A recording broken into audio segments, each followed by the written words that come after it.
Hello, all. How are you all doing today? How's your day? What is good with you? For me, we have a story. Hasan Minhaj, is it Minhaj? It looks like Minhaj, says his stand-up stories are embellished but rooted in emotional truth because that's comedy. What? It's not comedy. The hell are you talking about? Emotional truth? It's not a thing.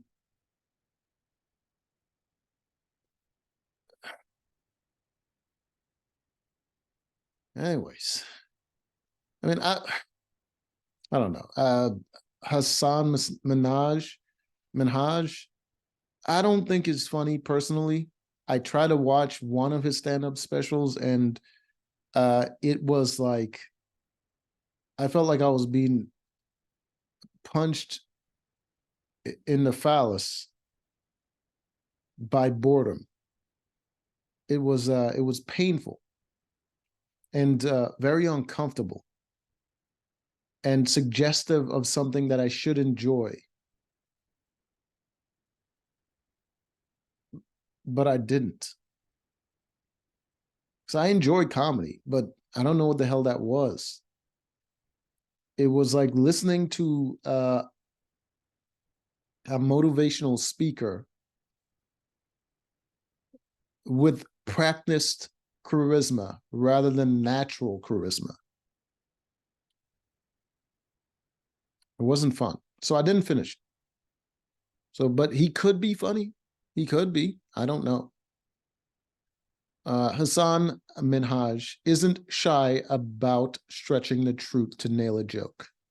Yeah, obviously, you don't always have to be true for it to be funny, but it has to have elements of truth in order for it to be funny.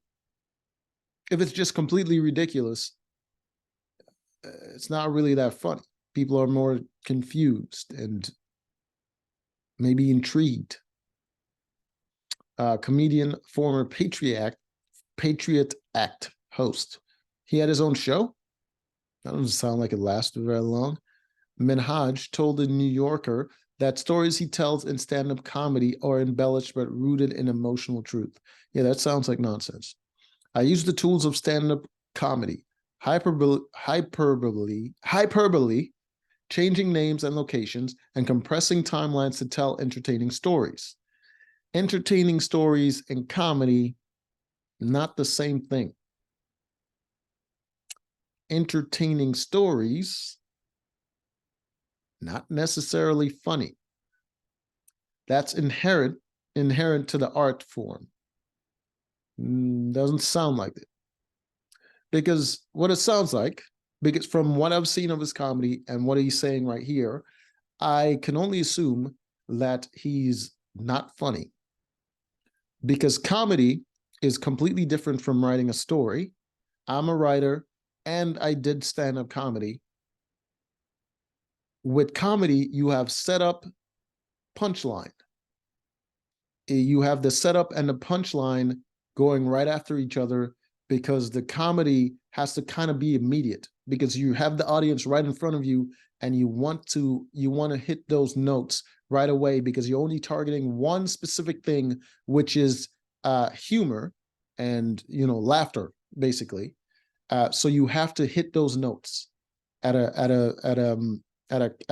certain cadence. You have to constantly hit those notes like you're drumming. Uh, so comedy just have the setup punchline. With writing, you have more leeway to hit a bunch of different notes where you have when you're writing the story, you have the setup, you have the inciting incidents, the climax, and then kind of resolution. It kind of has that formula. Uh, so if you're telling an entertaining story, that's fine. That's fine. If the story is necessary for the setup and you can't shorten it down, then that's fine for the story to hit a bunch of different notes and then you get to the punchline. But if you're doing that much work to get to a punchline, the punchline better land. and it better be freaking worth all that story time. With a punchline, people are just dying laughing. That's a lot harder than just having set up punchline and you hitting various degrees of that funny bone, rather than trying to do all of this work, and then when you hit the funny bone, it falls flat, or it's just not satisfying enough for all that time that you just took out of people's lives. So it sounds more like he's a writer than a comedian to me.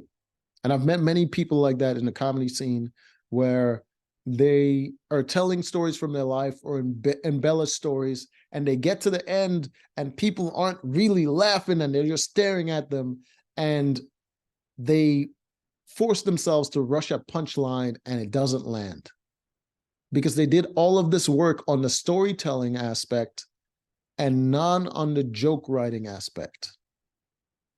Because the circumstance was either amusing enough to them that they thought it would make a good joke, or to them it was the funniest thing because they were there in that circumstance, but they don't know how to recreate that magic in a joke form when they're telling it to someone.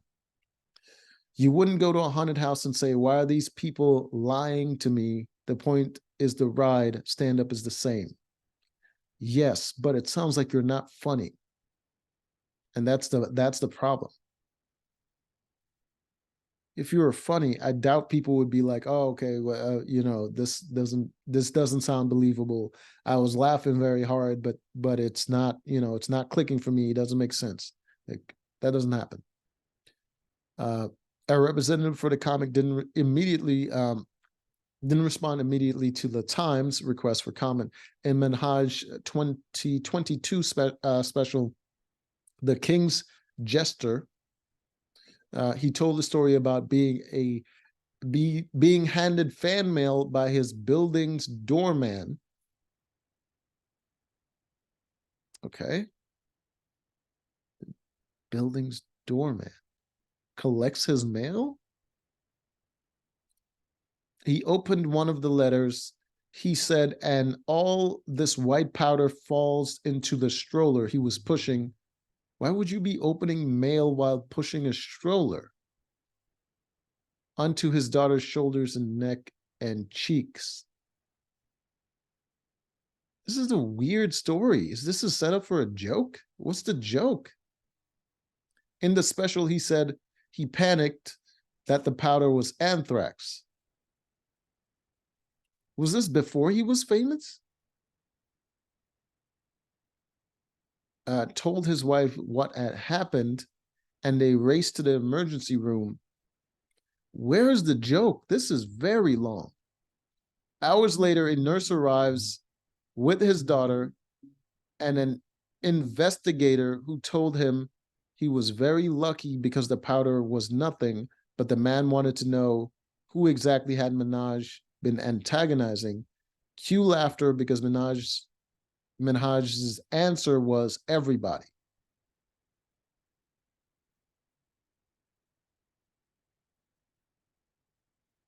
But what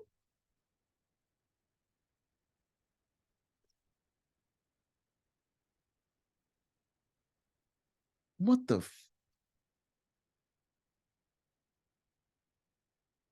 is this a joke?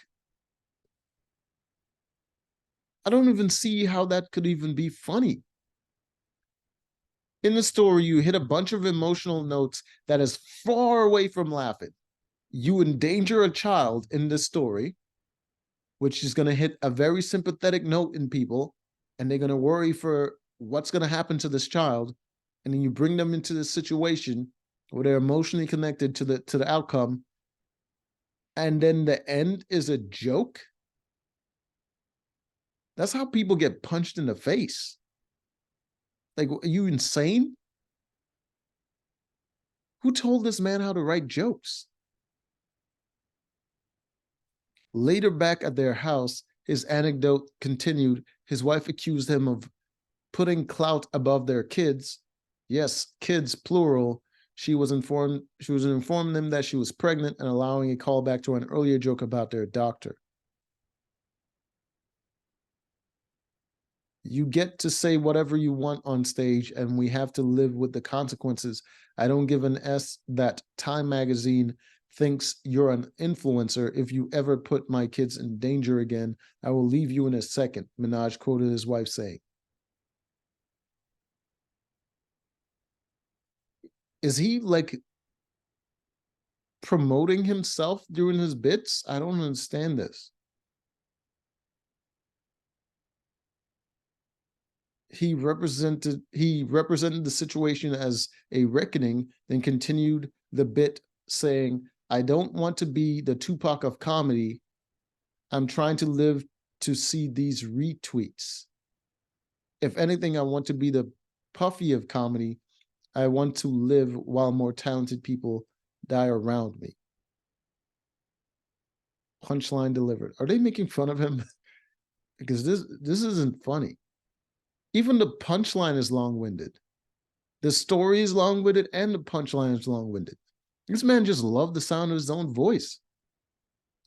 Minhaj told the New Yorker that yes, a letter with white powder had been sent to his house in real life, and at the time he joked to his wife, "Holy S, what if this was anthrax?" But he had embellished that his daughter came in contact with the powder and said she wasn't actually rushed to the hospital. Obviously, no one would be opening their letters while pushing a stroller because you need your hands for that.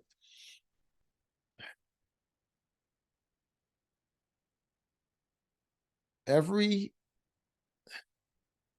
I mean, some people are going to say, oh, you can open a letter and then push the stroller by stopping. But like, you're not going to be able to read the letter while you're pushing the stroller because you have to watch where you go. It's just not safe. So it doesn't make sense. The entire story is just stupid. Every story in my style is built around a seed of truth. Minhaj said, my comedy, Arnold Palmer, is 70% emotional truth. This happened.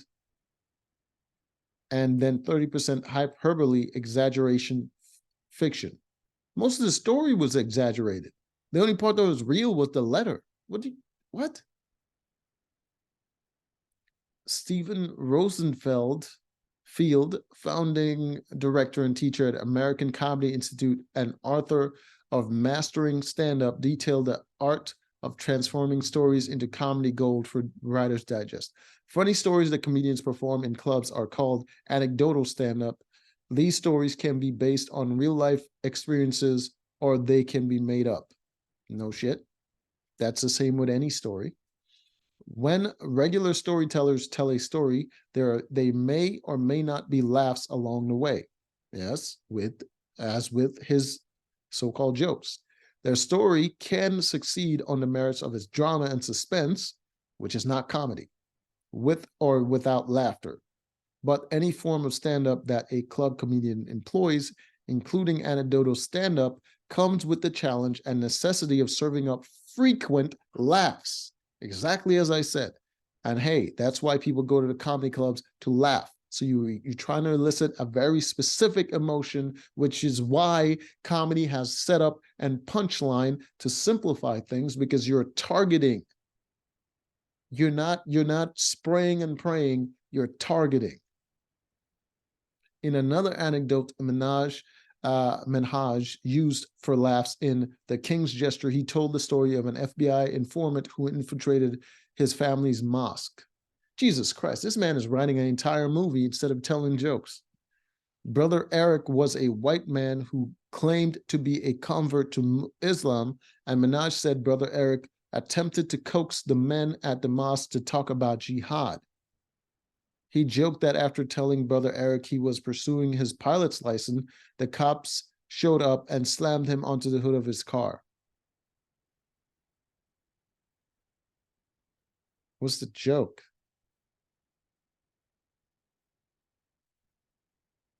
Minhaj also admitted that he took creative license with the factual components of the Brother Eric anecdote, obviously. Like, they're not gonna, cops aren't gonna show up because you thought about getting a pilot's license. The person would have just investigated you further if they had suspicions. They wouldn't immediately call the cops on you because you haven't committed a crime yet. Hey, this is ridiculous. Both stories were based in emotional truth. Emotional truth again. The comedian told the New Yorker, adding that the punchline was worth the fictionalized premise. Was it? Because it wasn't funny. Well, the joke is you were a brown guy and they thought you were a terrorist. Like, it's overplayed, it's overdone. Like, if your jokes just include that you're brown, then it's been done before too many times. Like, this is just insane to me. Come on, man. If you're going to be a cliche, at least be economical about it. Why you beating people over the head with all this story? The brother Eric story came from personal experience from Minhaj's youth. Minhaj and other teenage Muslims played games of pickup basketball with middle-aged men whom the boys suspected were officers. One made a show of pushing Minhaj to the ground. Minhaj reiterated that the stand-up sets are grounded in truth. This is no way related to that story at all. So the whole story was made up. The kids suspected that those guys were police officers, and if they're police officers and all they're doing is playing basketball with the kids, that's not suspicious.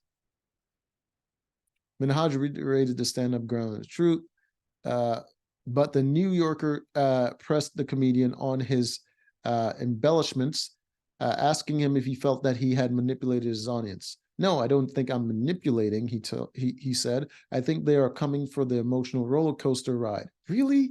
That's why they come to see you? Not the jokes? To the people that are like, yo, that is way too crazy to happen, I don't care because yes, yes, that's the point. Is that the point? Aren't you supposed to be a comedian? This is weird, man. I don't understand this guy. If you're going to be unfunny, why be that blatant about it? Anyways, until next time, I guess.